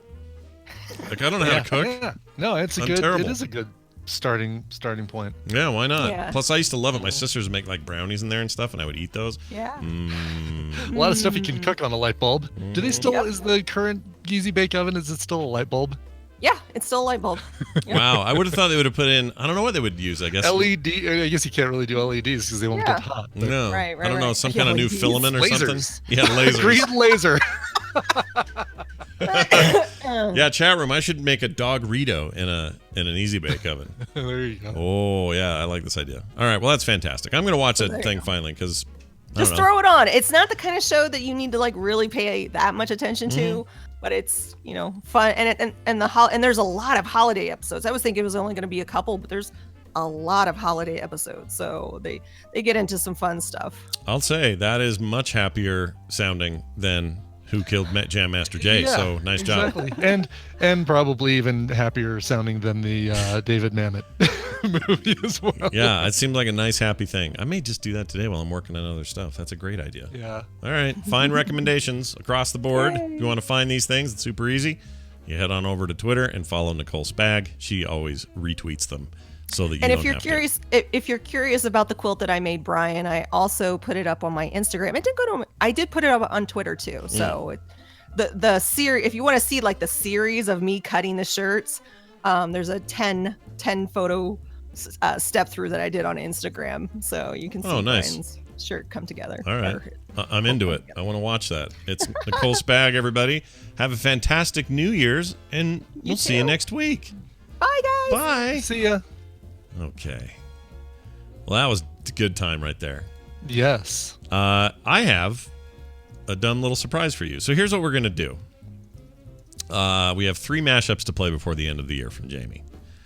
And we have 3 shows today, tomorrow, and Friday. TMS PM. Today, I'm going to play his weird bonus thing he made of me screaming at a video game. I love this from all the recent Resident Evil Scott's plays. From the Frog Pants plays sessions, I don't know how much of this it entails, but it's ridiculous and embarrassing, and I swear a lot. So enjoy this thing we're about to play, and then tomorrow we'll play. Actually, I don't know what order to do it. It doesn't matter, I guess. But either mine or Brian's best of the year thing, where it's just Brian. And then one that's just me. We should save yours the best for last. Yours should be the I don't last know one. if it's best. We'll see. I haven't heard it, so I don't know what's good. But anyway, whatever we do in whatever order, we have 2 of those to play before the end of the year. So between then and Friday, We will have them all played out, and they're all excellent, as far as I know, because I trust Jamie. This thing, though, I'm a little worried about, but I'm going to play it, and people are going to tell me whether this is Keep your ridiculous. hand near the volume knob, people. Yeah. I just realized I don't have it queued up. Why don't I? Hold on. Let me grab this real fast. It'll only take me a second. It's in the mashups folder. There it is. All right. So this is me playing a little bit of Resident Evil. You may have heard of it. Resident Evil 7 to be specific. And apparently I'm a baby. So here it is. Enjoy. Oh, there's a dude. Oh, shit. Gosh dang it, dude. I heard a sound.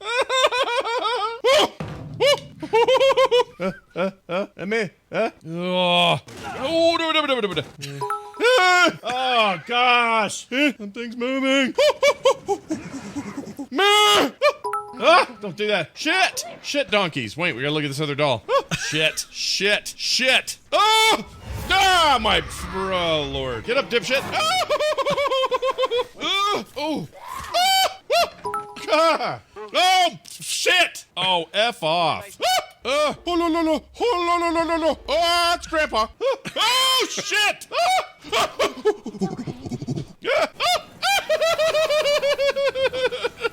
Oh, shit. Oh, Grandpa. Shit. Oh, shit.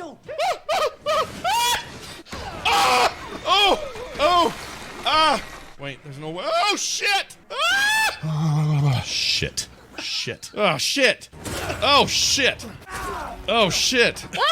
Oh, shit. Shit. Thought I heard something again. Oh, shit. Oh, shit.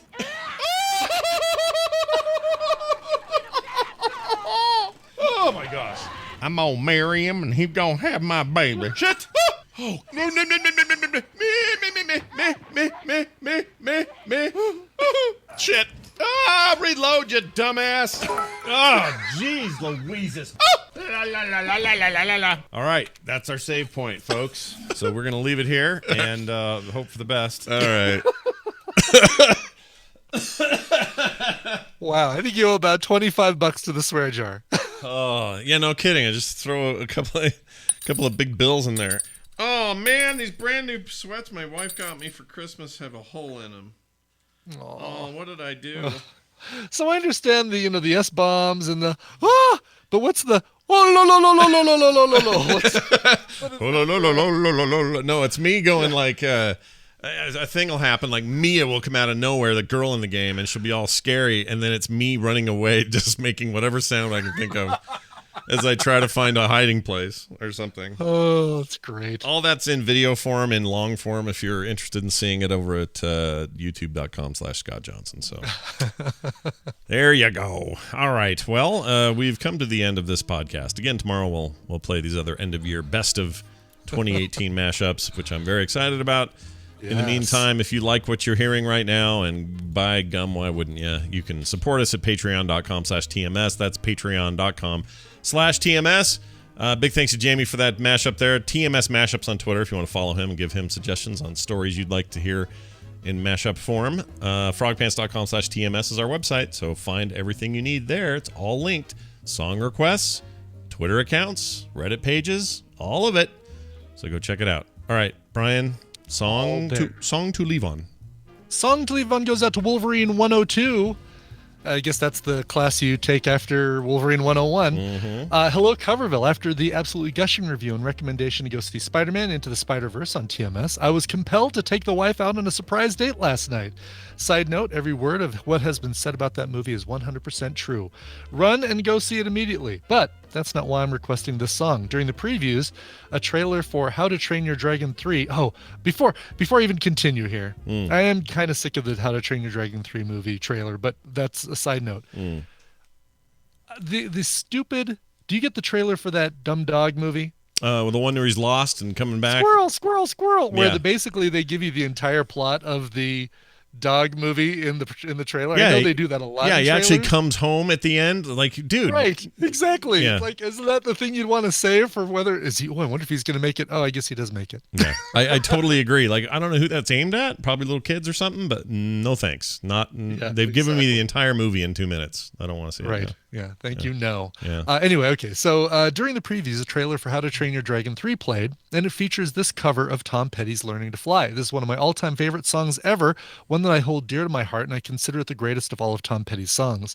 It instantly tugged at every heartstring I have and brought tears to my eyes. If you've seen Spider-Verse, you will also see the connection this song has to that story. Brian, would you please play this cover in remembrance of Tom Petty and to remind the tadpole that all it takes is a leap of faith to learn to fly? Yours sincerely, Wolverine 102. Nice. That's exactly what this is. This is a single they released this year. The band is Hills X Hills, or Hills times Hills. Hills X Hills, let's just call them that. This is their cover of Tom Petty's Learning to Fly, which you can also hear in the trailer for How to Train Your Dragon 3. Here is Hills X Hills. Come on back tomorrow, everybody. You hear? This show is part of the Frog Pants Network. Frog Pants Network. Get more shows like this at frogpants.com. I've handled dozens of balls over the past week. Man, did you hear that? Dozens? Did you hear that? It did. It went through the left ear, so you heard it. Yeah, I heard it. It's I heard it. screwed up on my end again. That's because I don't know what I'm doing. All right. Excellent work, everyone. Let's do a title. Okay. Yes, title. We've got Bewbs Actually at number 1. That's pretty good. It's pretty good. It's spelled Bewbs, actually. Bewbs Actually. Big, Yeah, big that's fan good. of I like that. it. Big fan of that. Come for the movie, stay for the grip. Come for the movie, stay for the grip. Oh, sorry. Morton's Molten Malta Salt. Stitch in the Ditch. Ugh. I just kind of like that one. That one's pretty good. Painfully 80s. There are 4 nights. Hot tech farts. Fondant turd on a stick. Shit, grandpa. Just for the record, so everyone understands why I kept saying grandpa on that thing. In that game, the main dude you fight in the first sequence on and off is, I call him grandpa, but he's basically the dad of the house of the haunted place you're in. Not haunted place you're in, the horrible place you're in. And he's awful. And every time I see him, I would refer to him as grandpa. So that's why. Let's see. Poopy Tesla neighbor. Baby, it's old outside. It's pretty good. Let's see. Can't speak dialogue. Chewiest orange pill. These are all good. Yeah, they're all really good. I am leaning toward, well, if we're giving it to the winner here. Which is a funny one. It's Boobs, a good actually. one. It is. I really like Stitch in the Ditch. So I wonder, since it's both Tondragosa, we just have to choose between the two. What do you lean? Where do you lean? How do you feel about having the word boobs even spelled in that comically jovial way? I don't mind it. It doesn't bother me. Okay.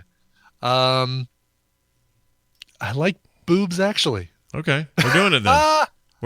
You actually like boobs? Is what you're saying. I actually like boobs. All right, boobs we're doing actually. it. I like boobs actually. There's only 2. It ended up being only 2. Oh my gosh, I hate how this thing does this. 2 votes separating them. Yeah. So close call, but also Tondragosa. Either way, you have our 2 favorites today. That's right. Nicely done. Boobs Actually is the pick, and there it is. Okay. Yay! So tomorrow, me and you, let's do this again. Yeah. Yes, with Wendy even. Yeah, I want to do it. We'll talk to you later. Okay. Oh, that's weird. Okay, we'll close it out. Thank you, everyone, for being here. We'll be back. Let's see. Tonight, there's no core, but we're going to probably have some live games of Heroes of the Storm as kind of a, holiday stream. But we're not going to do an extra show because there's 0 has changed in a week. Like nothing has been talked about. So as a result, there's really not much we can bring you there. So that'll be the plan for that. Carter's off work, so maybe we'll stream some art today. That would be fun, right? A little Boxing Day art stream. Maybe Nick will too. He's here. And he has his iPod. Yeah, we could totally do that. And then, so we'll just watch for that. That'll be just kind of random today sometime. Not sure when, but we'll notify you. And then, what else? Is that it? What'd you guys break over there? You don't know what you broke? No, I rolled my chair back and I heard glass cracking. So someone broke a glass and didn't say anything? Maybe. Lame. Is Tay and Dylan still here? Oh, they went home? Mm-hmm. Maybe they know. All right. Anyway, have a good one, everyone. We'll talk to you soon.